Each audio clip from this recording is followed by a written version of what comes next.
In 1958, British television channel ITV started airing the music show Oh Boy, which was replaced by Boy Meets Girls the following year.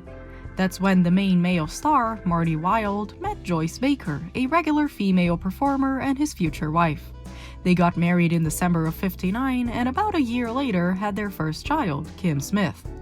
She later became known as Kim Wilde and in 1981 created the single Kids in America, which would forever change the international music scene not upon its release, and not on the following decade either, but only on March 27, 2007, when teen band sensation and absolute musical genius group the Jonas Brothers used it as the base for their cover, titled Kids of the Future, which single-handedly either stopped global warming, solved world hunger, or won the title of most played song in my 1 GB MP3 player.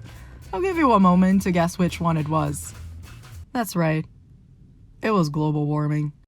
That is how we entered the good timeline, as depicted in the future-related scenes of the 2007 movie Meet the Robinsons, which was tied to and strengthened by the Jonas Brothers hit song.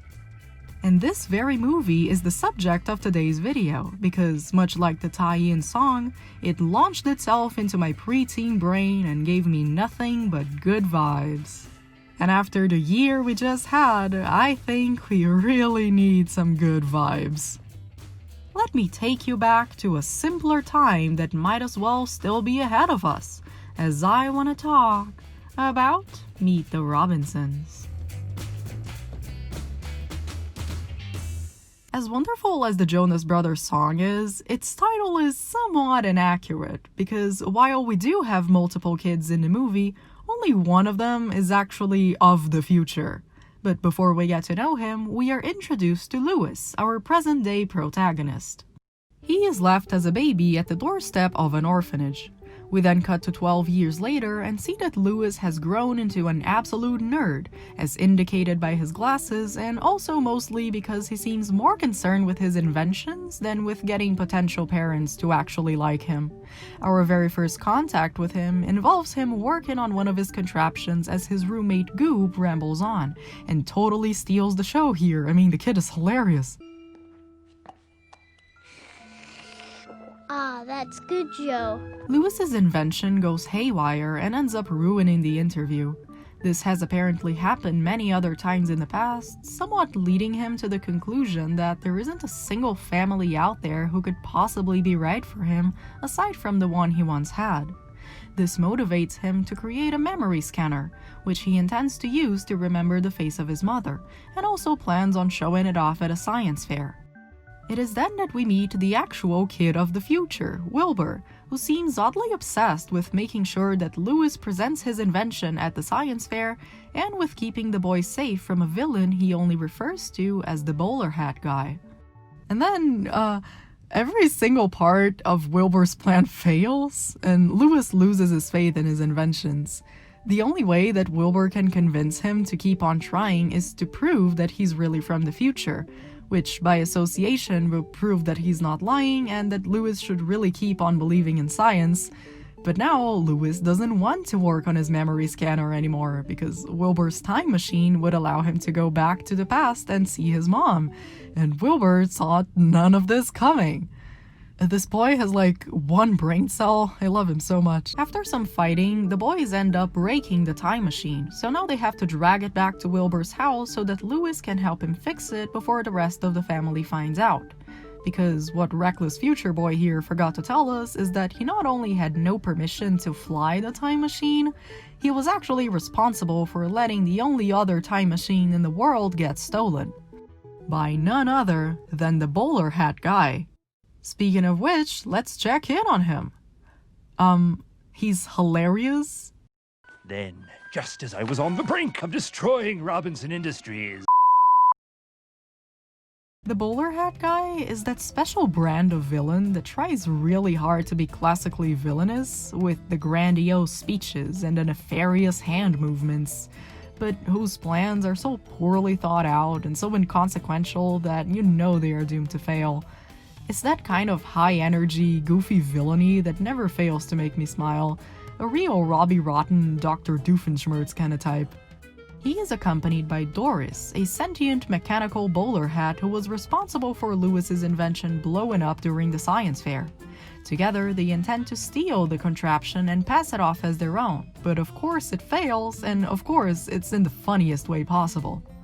Meanwhile, the kids in the future are finally getting to the title of the movie and meeting the Robinsons, as Wilbur loses track of Lewis while searching for the time machine's blueprints, and Lewis gets lost around the house, coming across several strange family members on his journey back to the garage.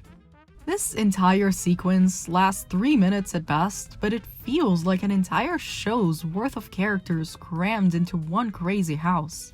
Every Robinson gets their own weird interest, which, more often than not, is the theme behind their entire outfit.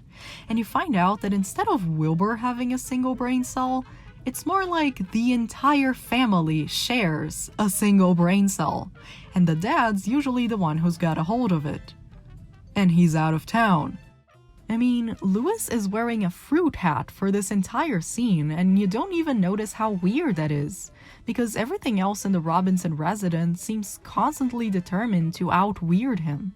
When he finally sits down and explains the family tree to the audience, we're treated to a slideshow of portraits that go by just as quickly, and you're left with the impression that it doesn't really matter which exact members are brothers or cousins or uncles. It all merges together into a single, tangled entity. The best way to describe the Robinsons really is just a family. They seem to be motivated not only by their unique interests and reckless drive to create, but also by the family motto, keep moving forward. This phrase was popularized by the head of the family, Mr. Robinson, who's also one of the greatest inventors of the century, coming up with all of the wondrous contraptions that we've seen once we arrived at the future. Do you see where this is going? Because 11-year-old me sure couldn't. As the plot keeps moving, we follow more of the wacky Robinson adventures, as well as the frustrated attempts our villains make at completing their plan. Their main problem is that they don't really know how to turn Lewis's invention on, so they have to follow him into the future in order to kidnap him. The whole family gets together to stop that from happening, and they seem to have become so fond of Lewis they attempt to adopt him, but immediately backtrack upon realizing he's from the past. Lewis is hurt by this sudden shift, but feels even more betrayed when he finds out that Wilbur didn't actually plan on letting him travel to the past to see his mother, despite having promised that he would do it. Upon hearing about this, the villain team promises Lewis the same thing in exchange for him fixing his own invention and telling them how to turn it on. But just like Wilbur, they never intended to keep it. This is when we learn about the real plot twist of the movie, the real time twisters, the real paradox bringers. Lewis is revealed to be none other than Mr. Robinson himself, thus making Wilbur his son and the Robinsons his family. And the bowler hat guy is revealed to be his old roommate Goob. This had been cleverly foreshadowed in an earlier scene where their past and future selves meet, and also by the fact that they're both the funniest character in the movie. Goob, what's up? Cool binder. Hey Goob, wanna come over to my house today? They all hated me. This is also when they make the lesson of the movie super obvious, in case you were distracted from it by all the wacky action scenes. Goob wants to destroy Lewis's future by stealing his place as the world's greatest inventor, a plan which he orchestrated along with Doris. They both have their own reasons to have it out for the kid, with Doris being a rejected invention of adult Lewis, and with Goob never having gotten over the fact that Lewis kept him up at night by working on his inventions, which caused him to lose a baseball game. Both Doris and Goob have been sitting on their past rejections for great amounts of time, bonding over their mutual wish for destroying the kid who supposedly ruined their lives. As Goob relays this entire narrative to Lewis in a great villainous monologue, Lewis realizes that obsessing over his own failures like that will never bring him true happiness, and the best thing he can do is Let go of the past and keep moving forward. There is an interesting parallel here between Goob and Lewis, with both being orphans who experienced great failure. They were also defined by their obsessions, which was established right on the first scene we see them together. Lewis is coming up with a new invention while Goob rambles on about baseball, neither particularly interested on what the other has to say, fully fixating on their own passions instead. The only real difference between them is how they came to deal with failure. In the original timeline, Lewis learned to use it to drive himself forward, letting go of the past and focusing only on what he could learn from it. Goob, on the other hand, let his own frustration consume him, never allowing himself to look past it, even when the rest of the world had already moved on.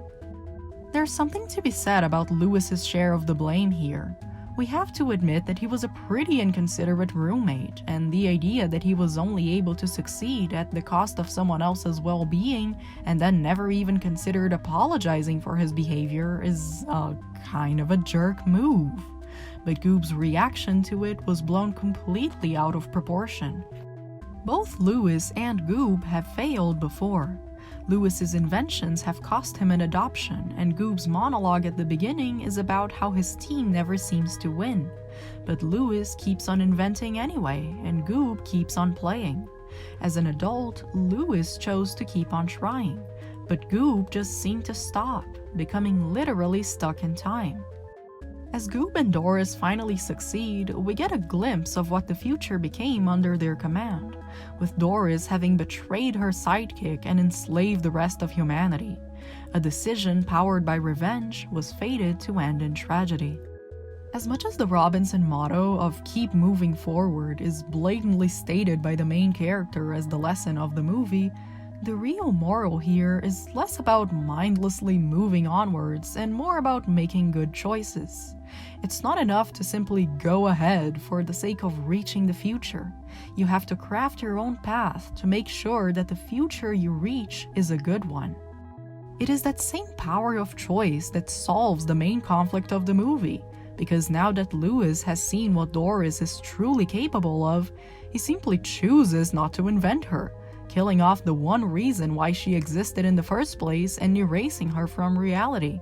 Because if there's one thing we love about our time travel movies is a good old paradox. Don't question how Doris was able to talk Goob into stealing a time machine if she never even existed, okay? Just don't think about it. Following through with the lesson we have just learned, when given the chance of meeting his mother in the past, Lewis chooses to walk away instead, realizing his true family lied ahead in the timeline instead of backwards. He also wakes up past Goob when he returns to his original time, fixing up that loose end. His invention is a success, he gets adopted by the parents he had already met, and he keeps on striving to make his future as bright as it can be. This movie stands as a bit of a mystery to me. The more I return to it after watching it for the first time, the more it started to strike me as some sort of backdoor pilot, specifically for the sequence where we actually meet the Robinsons. The characters are so off the wall and get so little time to shine that it's like they're being set up for something bigger, like there was an entire series on the making while the movie was in production, and the Robinsons were meant to be the star of the show. But no matter how hard I researched, I couldn't find anything to back up this idea. There was apparently a plan to make a sequel movie, but it felt more in line with those smaller scale direct-to-DVD sequels that Disney was really into making back in the day, and it was scrapped before we got any relevant details on it. The movie itself is based on the book, but even the movie characters are only marginally inspired on their book counterparts. I have been forced to face the idea that the Robinsons were that grand and loud simply because they were. That's just how the movie is. And it feels like it's about to burst out at any second just from how much it's trying to cram in. The way the narrative feels so self-aware of its own core message is just delightful. It's not a complicated lesson, and there's a million other paths for learning it, but making a movie about looking into the future literally be about time travel is obvious in a level that can only work if they don't take themselves too seriously, and they never do. And the more I looked into this movie, the more I concluded that I just like it. It's really, really fun. It's so high energy and silly, and it feels like it never stops. It can get really dark when it wants to, and it can pull you back into the light just as easily. Meet the Robinsons isn't a perfect movie. The pacing can be an issue for some people, and like I said, there's not much of a chance to actually meet the Robinsons aside from their quick introductions. But on the other hand, I guess the movie's not called Really Get to Know the Robinsons.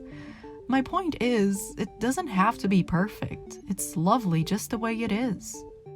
This movie came out at a time when Disney was still being a little experimental with CGI.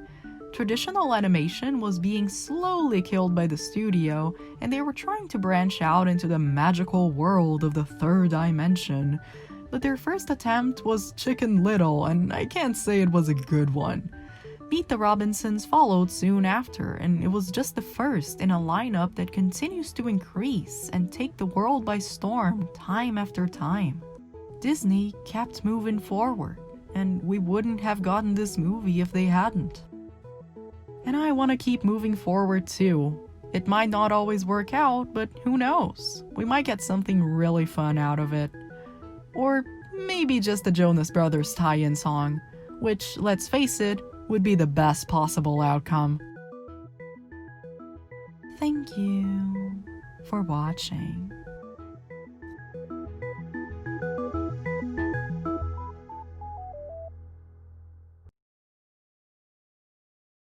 Well, hello there. It was very nice of you to watch this video. If you have enjoyed the video, you can do those cool things such as clicking the like button, subscribing to the channel, and clicking the notification bell too. You can also follow me on Twitter and share this video with your friends. If you really like what I do, you should consider supporting me on Patreon. I have linked it down in the description and I highly recommend you check it out. Feel free to leave a comment down below, especially if it is about how much you love Meet the Robinsons. Thank you so much for watching, and I'll see you on my next video. Bye!